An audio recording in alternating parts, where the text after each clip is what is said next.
Why is the link between cholesterol and stroke risk complex? Imagine trying to solve a puzzle where each piece affects the others differently. That's how cholesterol and stroke risk interact, making the connection tricky to understand. Cholesterol is carried in the blood by different types of particles, mainly low-density lipoprotein and high-density lipoprotein. These particles play very different roles in stroke risk. When it comes to ischemic strokes, which happen when blood flow to the brain is blocked, higher levels of total cholesterol and low-density lipoprotein are usually linked to more buildup of plaque in the arteries. This plaque can narrow or block blood vessels, increasing the chance of an ischemic stroke. But with hemorrhagic strokes, caused by bleeding in the brain, the story is different. Lower total cholesterol levels are often associated with a higher risk of bleeding.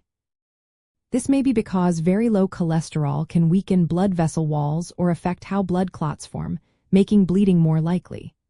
High-density lipoprotein, often called good cholesterol, helps remove excess cholesterol from arteries, which can lower the risk of ischemic stroke. But interestingly, very high levels of high-density lipoprotein might sometimes increase the risk of bleeding strokes, adding more layers to the puzzle. The type of stroke a person might have depends on many factors, including age, other health conditions like diabetes or atrial fibrillation, and even the specific subtype of stroke.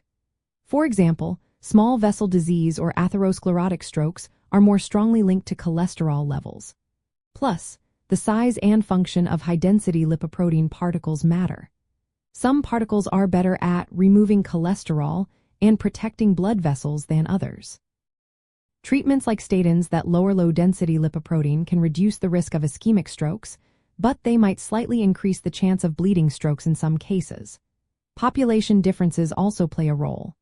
In groups with higher cholesterol, ischemic strokes tend to be more common, while in groups with lower cholesterol, bleeding strokes might be more frequent. Because of all these factors, managing cholesterol to prevent strokes isn't a one-size-fits-all approach.